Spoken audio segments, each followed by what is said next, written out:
சனி பகவானின் ஆதிக்கத்திலும் உத்திராடம், திருவோணம், அவிட்டம் நட்சத்திரத்தையும் உடைய மகர ராசி நண்பர்களே, உங்களுக்கான தை மாத ராசி பலன் என்ன அப்படிங்கிறத பார்ப்போம்.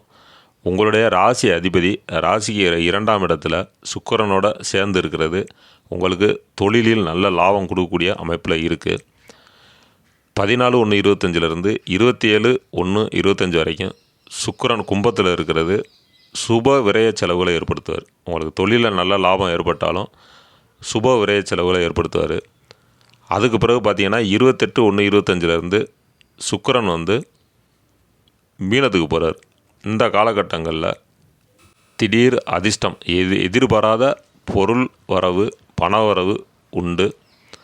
ராசியிலேயே சூரியன் இருக்கார். அப்படிங்கிறப்ப உங்களுக்கு உடல் சோர்வு, ஒரு சுறுசுறுப்பு இல்லாமல் செயல்படுறது, அந்த மாதிரியான விஷயங்கள் அப்பப்போ போகும்.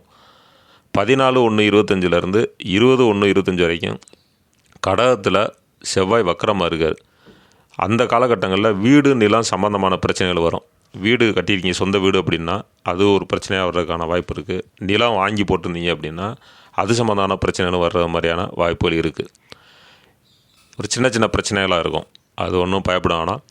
21/1/25 மிதுனத்தில் செவ்வாய் வக்கரமாக வர்றாரு. அந்த காலகட்டங்களில் இது சம்மந்தப்பட்ட பிரச்சனைகள் வந்தாலும் அது முடிவுக்கு வந்துடும். 14/1/25 24/1/25 வரைக்கும் தனுசில் புதன் இருக்கார். அப்படி இருக்கிற காலத்தில் உங்களுக்கு தேவையில்லாத விஷயங்களில் நீங்கள் போய் தலையீடு செய்ய வேண்டாம். அது உங்களுக்கு பிரச்சனையாக முடிஞ்சிடும். அதனால் அந்த காலகட்டங்களில் கொஞ்சம் பிரச்சனைகள் வந்தால் அதை விட்டு விலகி இருக்கிறது நல்லது. 14/1/25 3/2/25 வரைக்கும் ரிஷபத்தில் இருக்கக்கூடிய குரு வக்கரமாக இருக்கிறதுனால குடும்பத்திலேயும் உங்களுக்கு நல்ல மதிப்பு இல்லை. வெளிவட்டாரங்களில் பார்த்தாலும் நண்பர்கள் மத்தியில் பார்த்தாலும் உங்களுக்கு மதிப்பு இல்லாமல் இருக்கும்.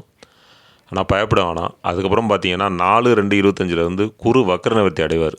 அந்த காலகட்டங்களில் உங்களை விட்டு விலகி சென்றவர்கள், உங்களை புரிஞ்சுக்கிறாமல் நடந்த குடும்ப உறுப்பினர்களாக கூட இருக்கலாம், உங்கள் நண்பர்களாக இருக்கலாம், அல்லது உங்கள் சுற்று வட்டாரத்துங்களில் உங்களுடைய பழக்க வழக்கத்தில் உள்ள ஆளுங்களாக இருக்கலாம். அவங்க உங்களை புரிஞ்சுக்கிறாமல் இருந்திருப்பாங்க. இந்த காலகட்டங்களில் பார்த்திங்கன்னா குரு வக்கர நிவர்த்தி ஆன உடனே உங்களுக்கு பாராட்டு கிடைக்கும். அப்போ நீங்கள் செய்யக்கூடிய விஷயங்களை அவங்களுக்கு பிடிச்சிருக்கும். அந்த மாதிரியான ஒரு அமைப்பில் வருது. அதனால் குரு வக்கர நிவர்த்தி ஆன உடனே உங்களுக்கு நல்ல மரியாதையும் பாராட்டும் கிடைக்கும். உங்கள் குடும்ப உறுப்பினர்கள்ட்ட கொஞ்சம் விட்டு கொடுத்து போகிறது நல்லது. பேச்சில் நிதானமாக இருக்கணும், அதை மட்டும் பார்த்துக்கிறங்க. இந்த மாதத்தை பொறுத்த வரைக்கும் நீங்கள் வணங்க வேண்டிய தெய்வம் என்னென்னு பார்த்தோம்னா திருநள்ளாறு சனி பகவான்.